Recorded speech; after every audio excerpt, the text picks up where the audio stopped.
You're watching our television. This is State of Business. I am Pamutha Kadugampala. Let's have a look at the headlines. President issues ultimatum to social media.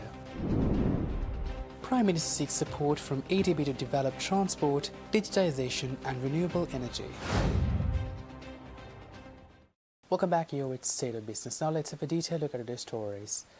President Ranil Wickremesinghe said that social media has to either adhere to the law of each country they operate in or adhere to a common international law that will regulate it. President Wickremesinghe said this while speaking at a ceremony at the Presidential Secretariat yesterday. මම දැන් අහන්නේ මොකක්ද අනාගතය කියලා. ඒකයි අපිට හිතන්න තියෙන්නේ. එදා තියෙන ඕනෑම මාධ්‍යයක් තමන්ගේ රටේ නීතියට යටත් වුණා. ඒ නීතියෙන් පාලනය වුණා. අද තියෙන ඔන්ලයින්, අද තියෙනවා සමාජ මාධ්‍ය. කාටවත් පාලනයක් නැහැ. ඒ අය කියන්නේ අපිට ඕනෑක් කරන්න පුළුවන් කියලා. ඒකේ දැන් විශාල ප්‍රශ්නයක් තියෙනවා. යුරෝපීය සංගමය අනික් රටවල් ගණනාවක් මේ රටවල් අපේ ලංකාවෙත් බලන්නේ කොහොමද මේ ඔන්ලයින් මාධ්‍ය කොහොමද පාලනයකට ගෙනියන්නේ. ඒ අය ලෑස්තිද ජාත්‍යන්තර ගිවිසුමකට එන්න? නැත්නම් එක එක රටේ නීති වලට යටත් වෙනවද කියලා. මම හිතන්නේ ඒක බොහෝ දුරට තීරණය වෙන්නේ යුරෝපීය සංගමයෙන් සිදුවෙන දියුණුව පිළිබඳ. අනික් අතට මේක නිසා විශේෂයෙන්ම පුවත්පත් කලාවට ප්‍රශ්නයක්. මුද්‍රිත මාධ්‍යයට තමයි වැඩියෙන්ම වැදිලා තියෙන්නේ. අනික් අතට රූපවාහිනියටත් වැදිලා තියෙනවා. කොහොම හරි ගුවන් විදුලිය එකෙන් යම් කිසි වෙලාවක බේරලා තියෙනවා. දැන් මේකෙන් පස්සේ මොකක්ද වෙන්නේ? AI තියනවා නම් මේ කවුරුත් උවමනාද? කී දෙනෙක් උවමනාද පත්තර කන්තෝරුවකට මාධ්‍ය ආයතනයකට AI තියනවද? ඔය අපිට අහන්න තියෙන්නේ කොහොමද අනාගතයේ මේක හැදෙන්නේ කියලා. ඒ අතරතුරේදී මම හිතන්නේ මාධ්‍ය ශාස්ත්‍රයේත් විශාල පරිවර්තනයක් සිදු වෙනවා.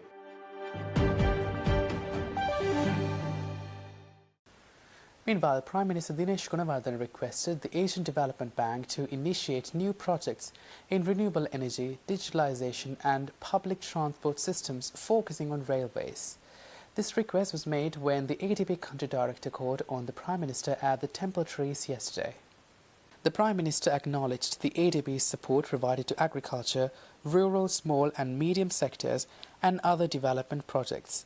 The Prime Minister also thanked the ADB for extending support to Sri Lanka for economic stabilization after the unprecedented economic crisis.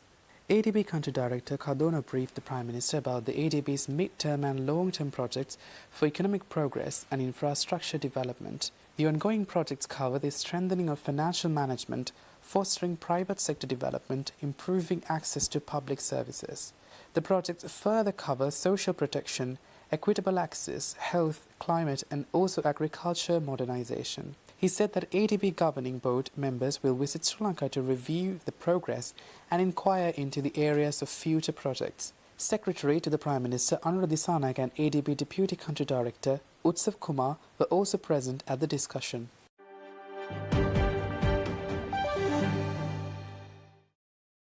Now, the government expressed optimism of a positive response from the International Monetary Fund this week to receive the second tranche of the $2.9 billion extended fund facility.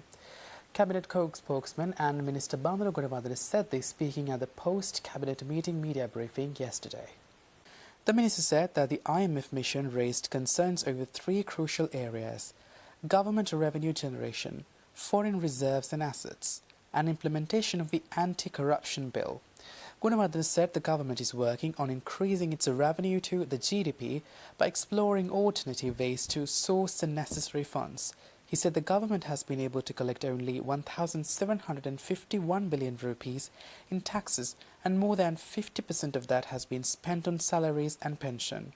The minister also said that 506 billion rupees or 28% of total revenue was spent on Samurdhi and other welfare benefits. He pointed out that it was very difficult for the government to manage the cash flow even after reducing much of its expenditure. Gunawardena said it was important to bring financial discipline into the system to put the economy back on a sustainable footing till 2048 to overcome the vicious economic cycle. He also hoped that the Commission members would soon be appointed for the anti-corruption bill to be fully implemented. The Cabinet spokesperson said that the government is confident on receiving positive feedback from the IMF within a week.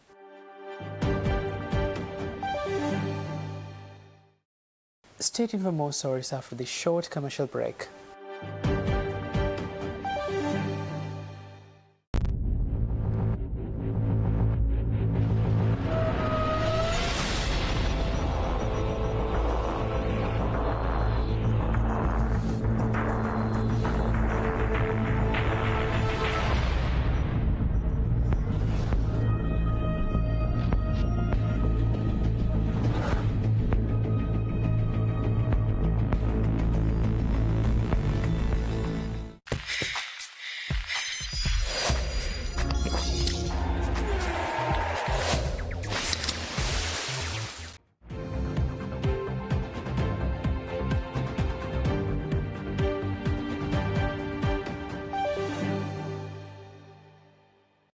Welcome back. You're with State of Business. Now, Minister of Power and Energy Kanchana Wijesekara said that the government intends to enhance financial accountability and efficiency through the restructuring of the public sector. The minister said this during a conference held at the Ministry of Finance premises yesterday. අපේ ප්‍රධාන බලාපොරොත්තුව තමයි රජයේ වශයෙන් විශේෂයෙන්ම මේ රාජ්‍ය ආයතන ප්‍රතිව්‍යුහගත කිරීමේදී කාර්යක්ෂමතාවය වර්ධනය කිරීම පළවෙනි කාරණාව. කාර්යක්ෂමතාවය වගේම මූල්‍ය විනය තබා ගැනීමත් ඒ වගේම සිදු කරන සේවය වඩාත් හොඳ සේවයක් බවට පරිවර්තනය කිරීමට ඒ අවශ්‍ය වැඩපිළිවෙල සකස් කිරීම තමයි රජයේ ප්‍රධානම අරමුණ බවට පත් වෙලා තියෙන්නේ. විශේෂයෙන්ම උතුම්නාසලා දන්නවා අපි මේ ප්‍රතිව්‍යුහගත කිරීමේ වැඩපිළිවෙලට ප්‍රවේශයක් ගන්න අපි රට එක්තරා ආකාරයක ආර්ථික වශයෙන් දුර්වලම වෙච්ච අවස්ථාවක. ඒක මේ අවස්ථාවේ සිදු කිරීමද වඩාත්ම ප්‍රායෝගික කියන එක පිළිබඳව අදහස් තියෙන්න පුළුවන්.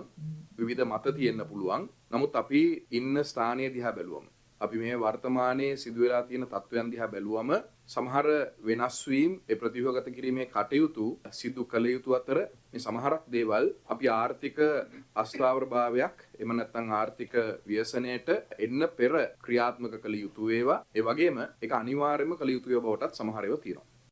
The Power and Energy Minister also said that without proper financial accountability, Sri Lanka won't be able to access loans or grants from international organizations.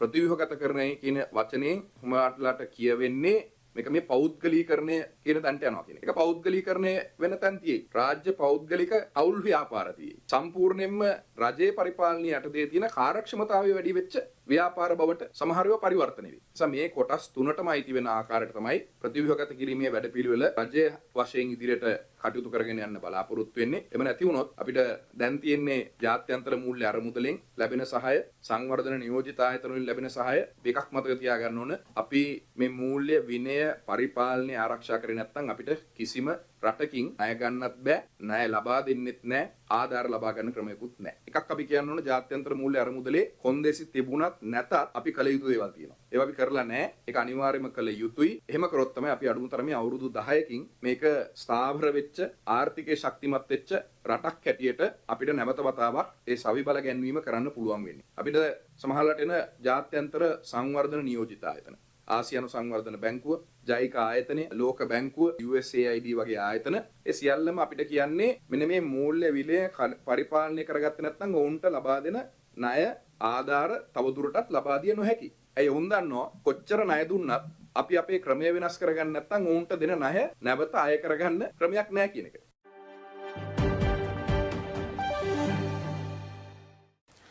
Meanwhile, State Minister of Tourism Dina Gamage said that in order to attract more tourists into the country, Sri Lankan food culture must be adequately promoted around the world.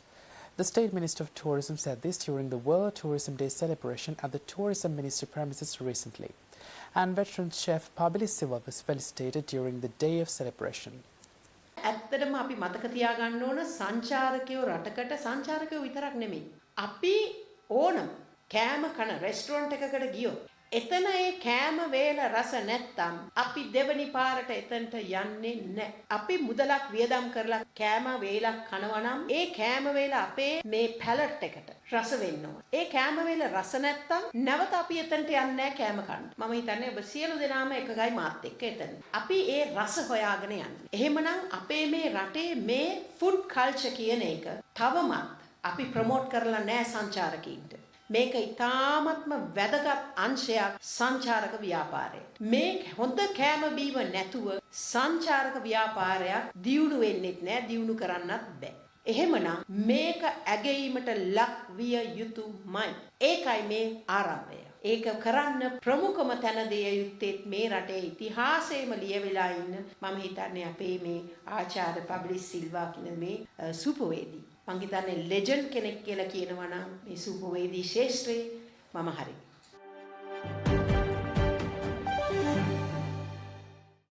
Stay tuned for the stock update.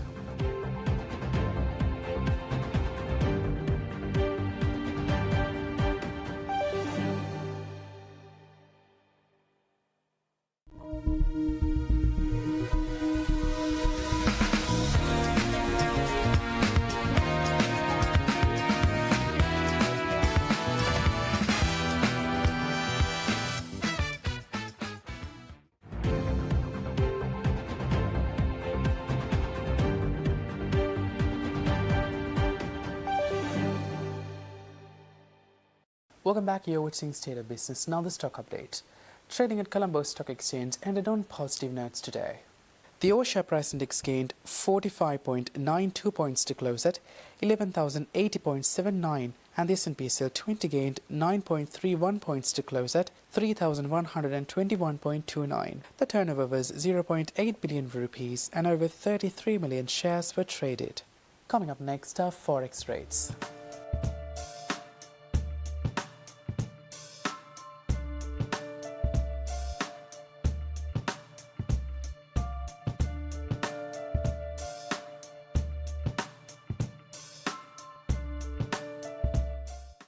And that's it for tonight. For this and more, subscribe to our channel on YouTube and follow us on Facebook. Thanks for watching. Take care and good night.